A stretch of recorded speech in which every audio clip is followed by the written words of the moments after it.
নমস্কার বন্ধুরা, সুধা লীলার হেসেলে আবারও আপনাদের একবার স্বাগত। আজকে আমি আপনাদেরকে চিকেনের একটা দারুণ প্রিপারেশন দেখাবো, যেটা ছোট বড় সকলের ভালো লাগবে। বাড়িতে গেস্ট এলে তাদের জন্য করতে পারবেন, কিংবা এমন একটা রেসিপি যেটা আপনারা ভাত, রুটি, পরোটা, ফ্রাইড রাইস এবং চাউয়ের সাথেও খেতে পারবেন। দারুণ দারুণ টেস্টি রেসিপি। এটা করবার জন্য আমি এখানে প্রথমে আগে হাফ কেজি মতো চিকেন নিয়ে নিয়েছি।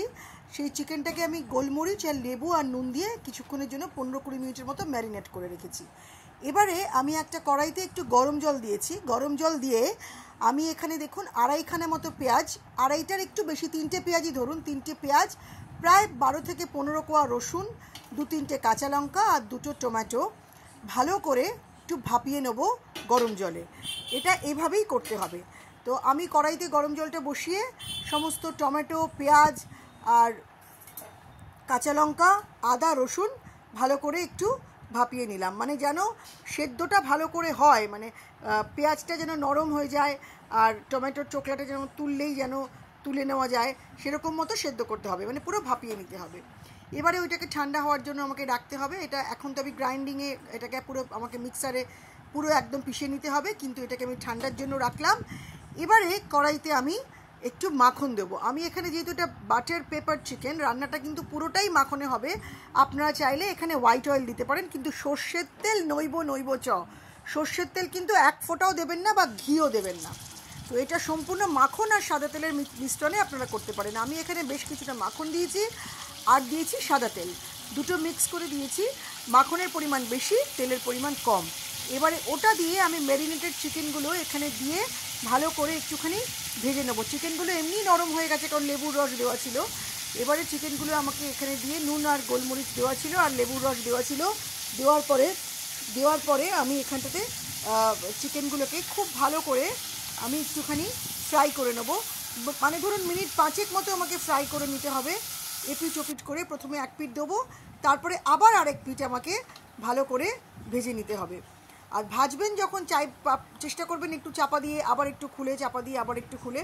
যখন আমার এখানটা পুরোটা ভাজা ভাজা হয়ে যাবে, যেই পেস্টটা আমি করেছিলাম সেই পেস্টটা প্রথমে কিছুটা দেবো, কারণ এই রান্নাটাতে জলের ব্যবহার একদমই হবে না।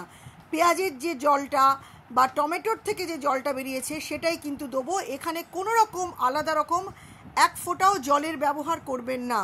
জলের ব্যবহার করলেই কিন্তু এই রান্নার টেস্টটা সম্পূর্ণ অন্যরকম হয়ে যাবে। যে কারণ পেঁয়াজের যখন সেদ্ধ করেছেন তার থেকে জল বেরিয়েছে, টমেটোর যেটা করেছেন তার থেকেও জল বেরিয়েছে। আর আমি ওই যে সেদ্ধর জলটা কিন্তু আমি এখানে নিইনি, সেদ্ধর জলটা কিন্তু আমি আলাদা করে রেখে দিয়েছি। শুধুমাত্র এগুলোকে আমি আলাদা করে তুলে নিয়ে সেদ্ধ করেছি। সেই সেদ্ধ করাতেই দেখুন কতটা মতো আমার জল হয়েছে। তো এইটাতে প্রথমে আগে হাফ মতো দিয়ে আমাকে খুব ভালো করে কষিয়ে নিতে হবে। কষানো হয়ে গেলে আমি এখানে 1.5 চামচ মতো হলুদ দিলাম।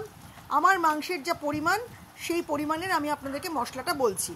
আমি তারপর নুন দেবো। নুনটা আপনারা আপনাদের স্বাদ মতো দেবেন, যেরকম নুন খান কম বেশি সেরকম নুনটা আপনারা দেবেন। আমি এখানেও আমার স্বাদ মতো নুনটা দিলাম। আবারও হলুদ আর নুনটা দিয়ে আমি খুব ভালো করে ওই বাকি মশলার সাথে কষিয়ে নেব। আর এবারে আমি একটু দিলাম কাশ্মীরি লাল মির্চের গুঁড়ো। এটা শুধুমাত্র কালারের জন্য, কারণ এটার যেটা হবে এটা কিন্তু পুরোপুরি সম্পূর্ণ 2-3টে কাঁচা লঙ্কা যেটা দিয়েছিলাম আর গোলমরিচের গুঁড়ো, তার উপরেই এর ঝালটা হবে। এখানে কিন্তু শুকনো লঙ্কার গুঁড়ো ব্যবহার করব না। এখানে শুধুমাত্র ওই গোলমরিচ আর ওই কাঁচা লঙ্কার যা ঝাল সেটাতেই হবে। আর শুধুমাত্র কালারের জন্য আমি লাল কাশ্মীরি মির্চের গুঁড়োর রঙটা দিয়েছিলাম। দেখুন অনেকটা পুরোপুরি একদম কষানো হয়ে গেছে। এবারে আমি 1 কাপ মতো চায়ের লিকার করেছিলাম, সেই চায়ের লিকার এখানে দিয়ে দিতে হবে আরও কালারের জন্য। মানে এই কালারটা না পুরো একদম স্মোকি কালার হবে। যত লাল আর যত ব্ল্যাকিশ হবে ততই এটা খেতে ভালো লাগবে। কালারও একটা ব্যাপার, তাই না? একটা মানে জিনিসটা যেটা বানাবেন সেটা যেন দেখাটাও যেন সেরকম মতোই মনে হয়, সেটা ভেবে বানাতে হবে। তো এখানে সেভাবেই পুরো একদম ব্ল্যাক কালার করার জন্য আমি চায়ের লিকার দিলাম। আমি এখানে 1 কাপ চায়ের লিকার দিলাম। 1 কাপ চায়ের লিকার, ওইটুকুই জল, আলাদা কিন্তু কোনো আমি এখানে ওয়াটার দেবো না, সেইটুকুই জল। তো ওই চায়ের লিকারে যা জল, পেঁয়াজ টমেটোর যা জল, সেইটাই সেই জলই দেওয়ার পরে খুব ভালো করে আবার বেশ কিছুক্ষণ সময় ধরে আমাকে কষিয়ে নিতে হবে। এবার যখন হয়ে যাবে আমি ওটাকে সরিয়ে রাখলাম, কারণ প্রায় মাংস চিকেন রেডি। এবার দেখুন এরকম হবে টেক্সচারটা। এবারে ওই কড়াইয়ের মধ্যেই আমি কিছু জিনিস একটু ফ্রাই করে নেব। আমি আলাদা এখানে প্যান ইউজ করব না, কারণ ওই যে কড়াইতে যে মশলা রেগে আছে সেটার গন্ধটা আমার লাগবে। সেই জন্য তার মধ্যে আমি আবারও বেশ কিছুটা মাখন দেবো। আমি এখানে প্রায় 3খানা কিউবের মতো মাখন ইউজ করব, কারণ আমার যেহেতু হাফ কেজি মতো চিকেন। আমি প্রথমে কিছুটা মাখন দিয়েছিলাম, প্রায় 3টে না 4টে মাখনের কিউব দিয়েছিলাম, আর তার সাথে সাদা তেল। আর এবারে দিলাম আমি 3টে মাখনের কিউব। এই 3টে মাখনের কিউব দিয়ে আমি খুব ভালো করে মাখনটাকে মেল্ট করে নেবো, মানে গলিয়ে নেবো ওই কড়াইতেই। তারপরে এখানে আমি চৌকো চৌকো করে কিছুটা ক্যাপসিকাম কেটেছি। এবার বলি, আপনারা চাইলে এখানে ক্যাপসিকামের সাথে যদি ইচ্ছে হয় তাহলে একটু রসুন কুচিও দিতে পারেন, আমি স্কিপ করেছি। বা আপনারা চাইলে এখানে ক্যাপসিকামটাও স্কিপ করতে পারেন। আমি এখানে ক্যাপসিকামটা আরও 2টো কাঁচা লঙ্কা দিলাম, জিনিসটা খেতে একটু ভালো লাগবে বলে। আপনারা চাইলে এটা স্কিপও করতে পারেন বা এর মধ্যে অ্যাডও করতে পারেন রসুন কুচি, কিন্তু তাহলে একদম অন্যরকম স্বাদ হবে বলে আমি ঠিক যেরকমভাবে খেয়েছি আমি ঠিক সেভাবেই এটা করার চেষ্টা করলাম। তো এটা আমি দার্জিলিংয়ে এক জায়গায় খেয়েছিলাম, ঠিক সেভাবেই আমি এটা করলাম। তো এভাবে হয়ে গেল আমার পুরোটা রেসিপি কমপ্লিট। এবারে ওই মাখনের সাথে আমি যে ক্যাপসিকাম আর কাঁচা লঙ্কাটা যেটা আমি করেছিলাম হালকা করে ফ্রাই করে নিলাম। বেশি ভাজবেন না, যেন গলে না যায়, হালকা করে একটু ফ্রাই করে এই চিকেনটার উপর ছড়িয়ে দেবো। বারবার করে বলছি, কখনোই কিন্তু ওই যখন কড়াইয়ের মধ্যে মাখনের সাথে যখন পরে কাঁচা লঙ্কা আর ক্যাপসিকামটা ভাজবেন, ভুলেও কিন্তু আবার তৈরি চিকেনটা ওর মধ্যে দেবেন না, তাহলে কিন্তু তার টেস্টটা একদম আলাদা হয়ে যাবে। এখানে ওপর থেকে মাখনটা ছড়াতে হবে, ওপর থেকে কাঁচা লঙ্কা আর ক্যাপসিকামটা দিতে হবে, মানে হালকা একটু ফ্রাই করে। তাহলে ক্যাপসিকামটা পুরোটা গলবেও না, এটা হাফ কাঁচা মানে হাফ মানে মেড হবে, পুরোটা একদম গলে যাবে না।